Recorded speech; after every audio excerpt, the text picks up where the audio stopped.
Hello po sa inyong lahat mga ka-crypto. Ako po si Pinoy Crypto Trader at sa video na ito ay atin pong pag-uusapan ang aking technical analysis dito po kay Shiba Inu ngayon pong May 31 taong 2024. At ang atin pong nakikita rito ay ang daily chart time frame ni Shiba Inu. At kahapon po ay ayan, nauntog na po talaga siya dito sa ating major resistance line na 40 digits 2774. Pero ang kagandahan po dyan ay at least nakapag-take profit na po tayo dyan. Kaya ngayon ay bumagsak po siya at bumalik po siya dito sa ilalim ng ayan, napunta po siya rito sa ilalim ng minor support line natin na 40 digits 2635. Pero ayos lamang po 'yan. Ayan, marami pa siyang pagkakataon para muling balikan yung major resistance line natin dito at ipagpatuloy po niya itong or susubukan po niya ulit itong basagin sapagkat bullish pa rin po yung kabuuang signal natin dito sa ating dalawang indicator. Kaya yan, malamang ay baka kumukuha lamang po siya ng sapat na buwelo. Kasi matigas po talaga yung harang na ito, 40 digits 2774.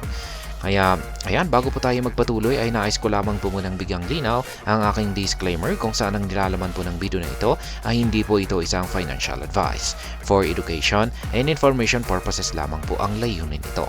Maliban po dito ay nais ko na rin pong magbigay babala na wala pong kahit anumang group chat ang Pinoy Crypto Trader. Ngayon ay check po muna natin ang kanyang performance dito kay CoinMarketCap kung saan ay ang kanyang 24-hour performance ay bagsak po ng 6.02%. Yan, at nagre-reflect po yan sa kanyang nakalipas na ay yung kanyang nabuong candlestick kahapon na isang bearish candlestick dulot po ng kanyang pagkakauntog dito sa ating major resistance line dito. Pero yung kanyang 7-day performance ay nananatiling gain pa rin po ng 6.79%. Kasi mula po rito ay umangat po kasi siya. Ayan, umangat siya mula rito hanggang dito. At ngayon ay bumagsak po siya nakalahati. Kaya may gain pa rin po siya. Ayan, may gain pa rin po siya na 6.79%. In comparison po dito kay Dogecoin ay ayan, nakakalamang or medyo hindi gaano bumagsak itong si Dogecoin kumpara dito kay Shiba Inu. Pero pagdating po sa kanilang 7-day performance ay mas nakakalamang itong si Shiba Inu. Ang kanyang market cap ay bagsak din po ng 6.06% at ang kanyang trading volume ay bagsak din po ng 42.07. Kaya yan, talagang bumabagsak po talaga itong si Shiba Inu. At sa tingin ko ay kung magpapatuloy po yung kanyang pagbagsak ay baka aabot po siya hanggang dito sa 40 digits 2359 kung saan ay meron po tayong nakaabang na isang buy pending order. Ngayon ay check naman po natin ang kanilang official X account para i-check po natin kung meron po silang latest announcement or tweet na maaaring makaapekto sa kasalukuyang presyo nito or sa mga paparating na araw. Kaya yan, ito po. Mula po ito kay Ryoshi Research. Ano na naman kaya ito? Sabi dito, Dad, why is my sister's name Rose? Ayan, tinatanong ng kanyang anak sa kanyang ama kung bakit ang pangalan ng kanyang kapatid na babae ay Rose. At ang sabi ang sagot ng kanyang tata ay because mom love Rose. Thanks Dad, sabi ng kanyang anak. No problem Ryoshi. Ayan, siya po pala si Ryoshi, yung bata na ito. Ayan. Pero hindi po siya yung actual. Yung parang illustration lamang po ito. Ayan, yung pangalan ng kanyang kapatid na babae ay Rose daw dahil yung pangalan ng kanyang nanay ay Rose. Ayan. Get ready for a much faster and smoother experience. Na-content po natin ito. Ito yung kanilang bridging time update kung saan ay yung pagbi-bridge po mula kay Shibarium papunta kay Ethereum or pagtatransfer ng mga asset mula kay Shibarium patungo kay Ethereum ay naging 45 minutes na lamang. Dati ay 7 days po.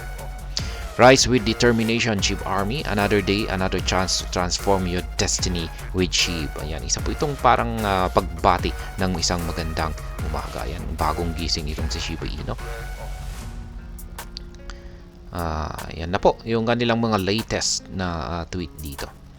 At yung SHIB burn naman ay maganda po yung burn rate natin. Lumago ng 246.72% sapagkat may nasunog na 8.2 million na amount ng SHIB nitong nakalipas na 24 oras. Kaya ayan. Ayan, meron tayong 2 million dito. Ay nasaktong 2 million na amount ng Shiba Inu token ang nasunog last 12 hours ago. Ito naman, nasa mga 1 million na SHIB tokens ang nasunog last 19 hours ago. Kaya ayan, lalaki po ng mga nasunog. nitong nakalipas na 24 oras. At ngayon ay balikan na po natin ang pagti-technical analysis dito kay Shiba Inu. Ayan, ngayon ay bumalik po siya dito, nabasag po siya, tumagos po yung ating support line dito, kaya ito na po ay nagsisilbing isang resistance line. Ayan, update po natin, color coding po natin dito ay mga kulay green ay resistance line, mga kulay red ay mga support line. Ayan, ngayon ay para makabalik po siya sa o para magkapagpatuloy po siya sa kanyang pag-angat sa presyo, ay kakailanganin po niyang basagin yung yan, resistance line natin dito, minor resistance line po dito ngayon. At yan, bago po niya ulit tatangkain na basagin ulit yung major resistance line natin dito sa 40 digits 2774. Yan, pero bullish na bullish pa rin po yung SIG indicator natin dito. Katulad ng ating hazard indicator dito, ayan, malusog pa rin yung kanyang pangangatawan. At ganoon din po yung ating QQE mode indicator dito. Habang ang nakikita po natin ay na ang nabubuong mga QQE bars dito ay kulay blue, ay bullish na bullish pa rin po yung signal natin dito. Yun nga lang, at kung lumiliit po yung kanyang sukat ay nakakaranas po ito ng correction or retracement. Yeah, dahil dyan ay masasabi ko na malamang ay posibleng makakaranas po muna siya ng bagay pang pagbagsak. At maaaring baka umabot pa siya rito sa support line natin na 40 digits 2359. At maganda po yan para at least makabili na naman po tayo sa presyong ito. Pero pag hindi po siya aabot rito, ay posible pong ang mangyari rito ay mauwi po ito sa pagko-consolidate muna dito. Yan, kung pag hindi pa gaanong kapag nanatiling ganito po yung ating nakikita sa ating dalawang indicators, kung patuloy na lumiliit yung kanyang sukat, ay malamang ay ganyan po yung kanyang magiging paggalaw. Pero kung nag-umpisa na po itong lumaki yung kanyang mga sukat katulad nito, ay dito na po natin asahan na magpapatuloy sa pag-angat sa presyo itong si Shiba Inu.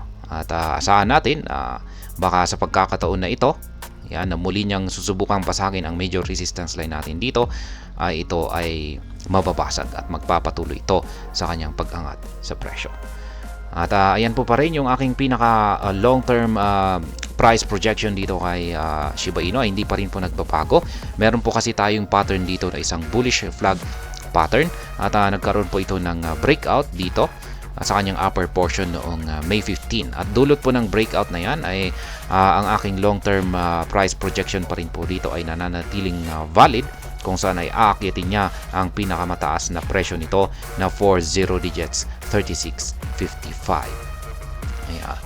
Ayan, at kung sakaling nagpatuloy po yan sa kanyang pag-angat sa presyo, ay ito naman ang sunod na price target natin, ang 40 digits 4580. At base po yan sa kanyang all-time high or pinakamataas na nakamit na presyo ngayong taong ito. Kaya yan.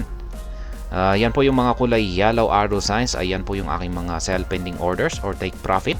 Yung mga kulay blue na arrow signs naman po rito ay aking mga buy pending orders na nakaabang dito sa ibaba. Yung mga nadaanan ng mga candlestick dito ng mga arrow signs ay ang aking mga previous trades.